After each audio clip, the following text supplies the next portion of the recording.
Ever felt like your darkest fears of being watched were actually true? Well, this powerful documentation pulls back the curtain on life as a targeted individual, where privacy becomes fiction and safety an illusion. This series stands as both documentation and resistance, a refusal to be silenced despite overwhelming odds.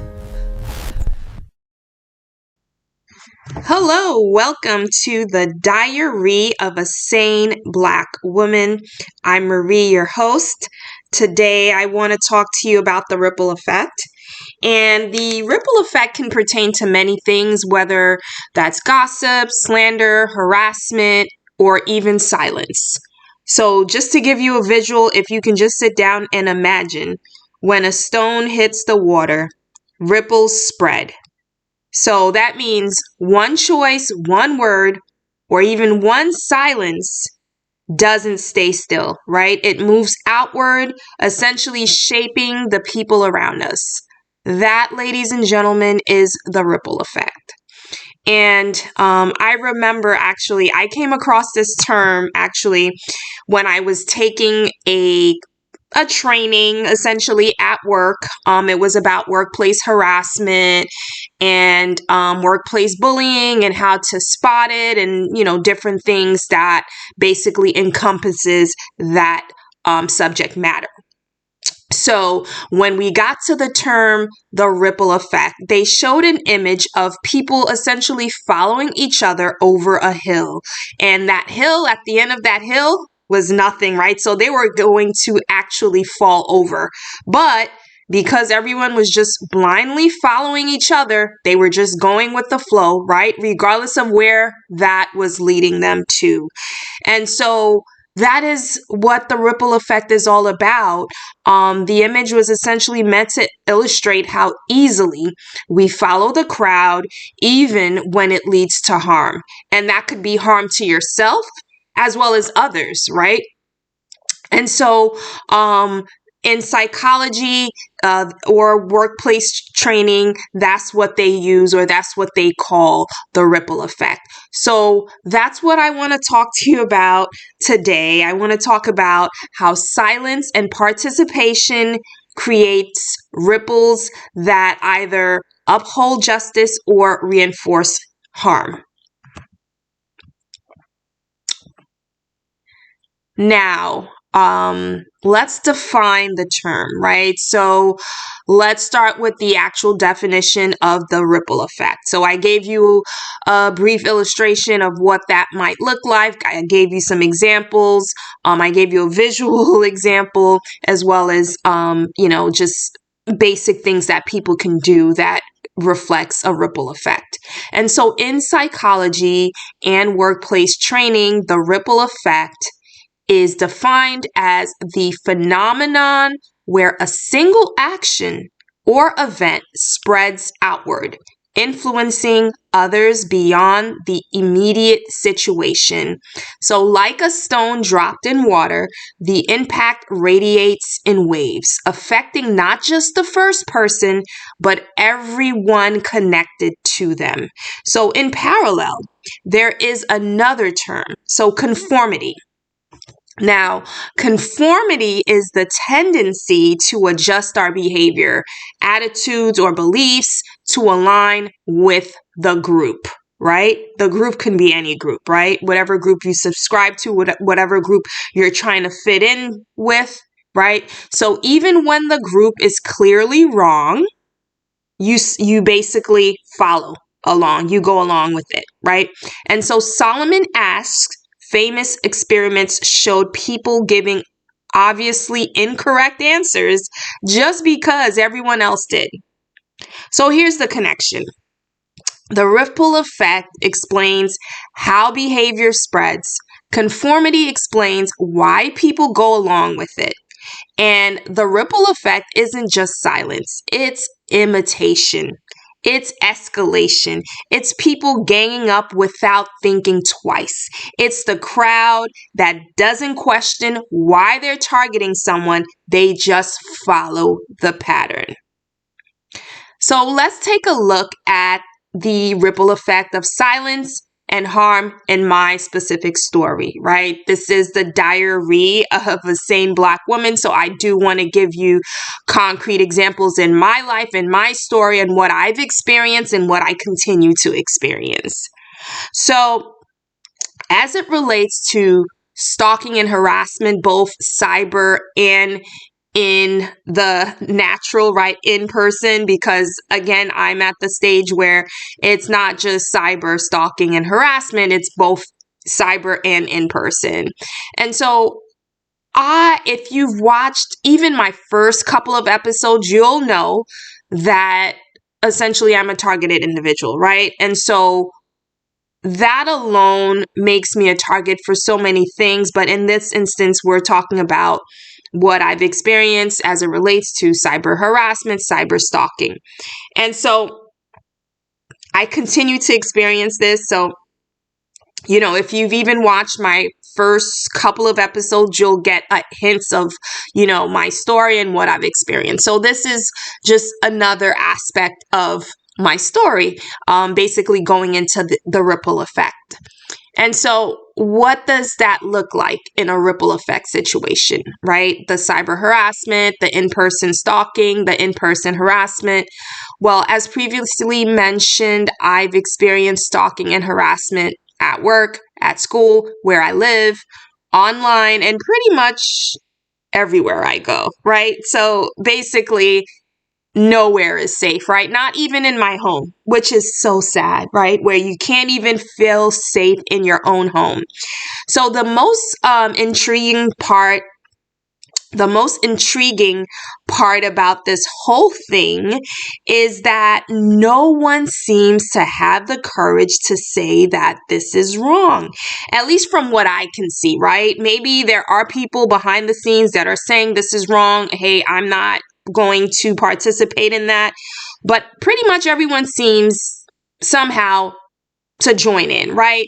And I can say in some instances, even at school, I've seen instances where people were basically, let's say we had a group presentation, right? And everyone was told that was per instructions, right? Because that was part of my subliminal harassment, that they were going to do something or add something to their slides that would be triggering to me, or, speak on a topic to try to trigger me. And at least I would say two individuals I know, for one of the presentations we had, they decided not to present live. They just submitted their presentation and presented it to the teacher one-on-one. And my suspicions is that they actually did not want to participate in the harassment, but they also didn't have the courage to tell whoever was telling them, hey, let's do this, let's target Marie. They didn't have the courage to say, you know what, I'm not going to participate in that. I'm just going to do my presentation as I see fit, right? But I mean, to a certain extent, I guess I can appreciate that they didn't participate in it. But, I just wanted to call out, there has been instances where people, they actually, when they didn't go along with the crowd, but probably not in a way that I would say they were standing up, for me. And so, my suspicions in why, when we look at the ripple effect, right? The silence, or basically the ripple of harm. Why do people continue to do this? Why do people basically go along with the flow? I don't know, but my suspicions are, right? So if we're looking at this situation and what I've basically, my theory is that with this particular smear campaign, there is a strategy to it, right? So the strategy is, let's get the person that we want to attack Marie, let's get them offended, right? So that's the first step. Let's get that person offended and angry at Marie for whatever reason, whether it's something they said I said, something they said I did, something that they said I subscribed to. And so let's get that person worked up. And once we get them worked up, now we can program them more effectively, and now we can influence them more effectively so that they can now start to target Marie and harass her. And so that is part of it. And now, why would that person potentially not say anything? One, because they're offended, and so they feel like, well, you know what, she deserves it. But also, I think there may be situations where people still think that it's wrong and they know it's wrong, but they go along with it because, again, they want to conform. They want to be part of the group. They don't want to be the one that sticks out like a sore thumb. They want to actually feel a sense of belonging, even if that sense of belonging means doing what's wrong, even if that sense of belonging means hurting someone else. And in other instances, you have people that were, probably blackmailed into basically going along with the flow. Maybe they were told, hey, we know this information about you, and if you do this or if you go there, we're going to basically share that information. And I've had suspicions of that happening, right? So where I previously lived, I had an app that I use for a variety of different things. And there were two individuals that actually helped me with different things before. And there was a time when I was trying to get them to come in to help me with something. And every single time that appointment kept getting canceled, and I couldn't understand why. And I knew why, because obviously I'm a target. And so they were targeting, that particular appointment. And so when I looked into it, I went into the app, and these people, like, I've used them before, but then all of a sudden I couldn't even see their profiles. And so I was like, wait a minute. And one of the individuals actually knows about, like, my whole story about me being a target and everything. So if anything, he would have been the first person, I would think, to call me or to reach out and say, hey, Marie, now I see what you're talking about. Like, they reached out to me too, but I think what happened is that they probably threatened him. They probably said, hey, we know this about you, or whatever it was that they had on him. And he was just like, okay, I'm canceling this. I'm removing my profile or whatever so that, she can't book me anymore, or whatever it was, And so you have that. So there's like instances where they could actually blackmail somebody. And some people, they're just afraid because they're like, wow, if they can do that to her, whoever's doing this, I don't want to get on their bad side. I'm just going to, not even stay out of it. I'm going to join so that I won't ever, come to mind as a target, right? Because I would think if you, like, let's say, just for me, maybe if I was afraid that, look, I don't want to get into it, I don't want to become the next target, I don't think I would have joined, like, the harassment. I don't think I would join the harassment or the stalking. I would probably step aside. But that's just me. That's what I think I would do if I was in that particular situation, or if the tables were turned. Now, as far as workplace experiences, right? So, because again, this training was done in the workplace. And so in my workplace, right, specifically where that training occurred, no one stepped up. No one said anything to me, regardless of their ethnicity. No one stepped up. And, they basically stayed silent. I became suspicious of it, I guess really towards the end, because for a long time, my focus were actually on the students at my university, because they were really explicit about what they were doing, and it was just very obvious. And I didn't speak to anyone at work about what was going on, because obviously I'm like, okay, I don't want to bring my problems into work. I want to try to stay focused on work as I'm at work. And I didn't realize the whole time there was basically collaborations between the different groups that, I don't know at what point they integrated, but it seems like there was an integration that happened, and that, there was collaboration, and people were actually actively both at work and school, basically ganging up on me. And so when people stay silent, when they stay silent and they don't step in, that's also part of conformity, because, they don't want to be that person that is non-conforming, right? They don't want to be, they want to be, in my opinion, right? Because I'm talking about, right? You would think certain people would, quote unquote, be your ally because maybe you share certain demographics with them, or certain things that you share with them that you think that you have in common would make them be an ally, or at least give you a heads up, right? But no, that wasn't the case. And in my situation, I think in some instances people want to be that model employee, right? And so, I'm a Black woman, and so in this instance, there was, in my group, right? I didn't directly work with this person, but there was a Black employee there, a Black female, and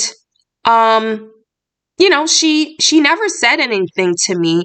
And now looking back, I realized that she was very aware of what was going on.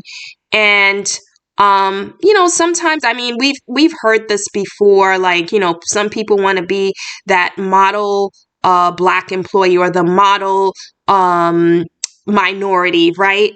And so I think, potentially that's the situation that she was in, because unfortunately in the industry that I worked in, and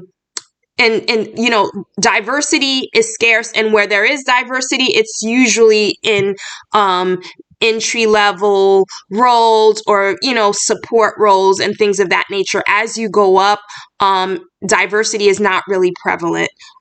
So sometimes I guess people have to look out for themselves, right? So they're trying to look out for themselves. They want to look good. And I think, she also wants to portray herself, or she probably wanted to portray herself as the model Black employee. Look, I'm not like that Black person. I'm different. And, I can't, to a certain extent, I can't, completely blame her for not speaking up, because I understand that, she has a responsibility, she has a child and things like that. So maybe she felt like if she didn't conform, that maybe that could mean that she would lose a paycheck, and that she would not have a job, where she wouldn't get the promotion, or she wouldn't get asked to be a permanent employee. But even still, I still think that there could have still been a way to give a fellow colleague, someone that basically looks like you, a heads up, without jeopardizing yourself, right? I think actually it was the opposite, because I think even outside of this situation, I think there was one time she joined a meeting just basically to go back and feed information, and to say that maybe I wasn't competent enough to handle my particular role. And so just looking at all of this, so that basically proves my point in terms of, like, okay, the token Black person, the model employee kind of situation.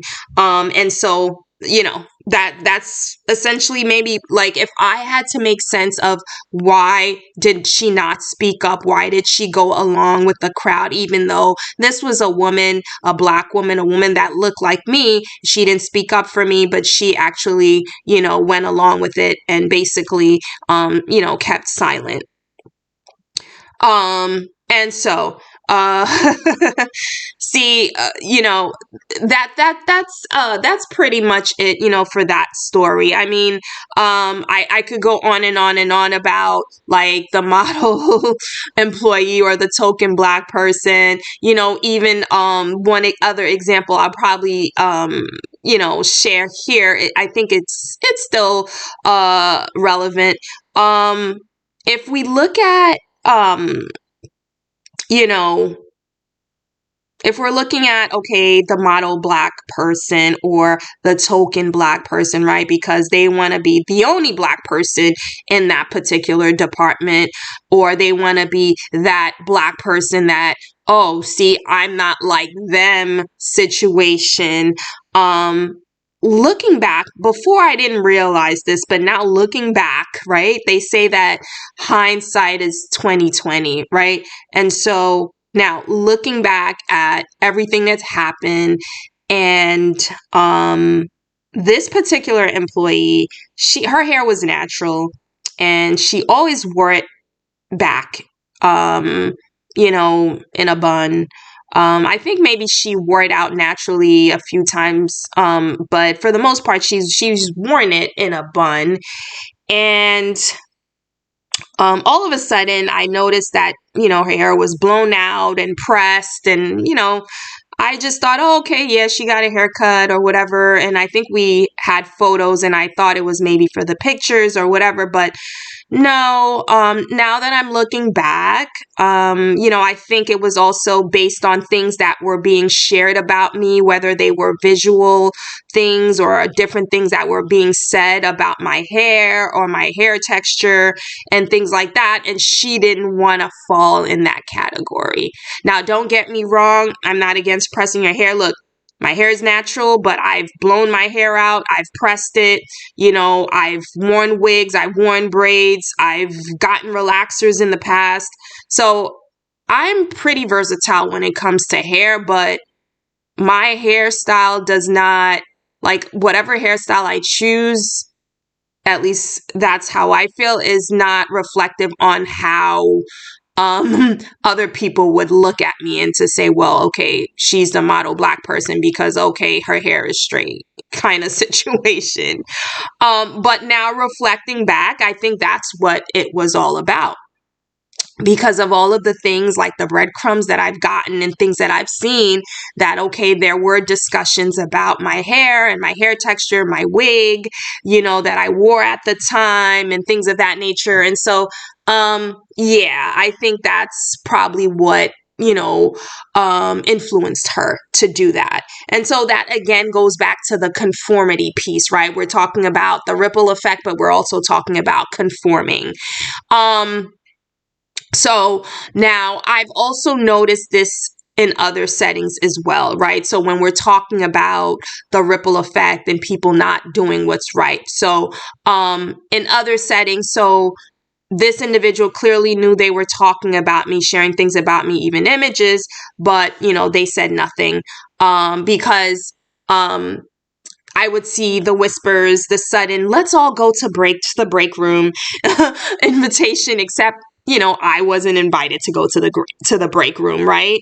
So that was about like the latest gossip or whatever. So this is still in the workplace setting where, I would notice, okay, someone has their phone, and that whole phone phenomena thing, I noticed it, but at that point, I didn't realize that's what was happening, right? Where someone would get some type of message, and then it's almost like a GPS where they're basically trying to download the information, but they're coming closer and closer to you.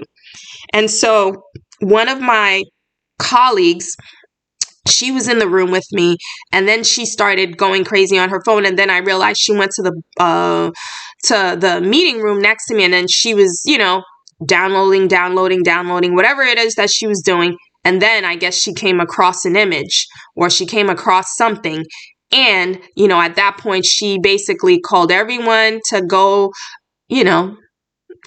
for a walk or a break room. And then, they shared what they shared, right? They shared their gossip or whatever. And it was obvious that it was about me. And, that's happened in a few instances. Also, there were comments made, by certain people that were pretty senior.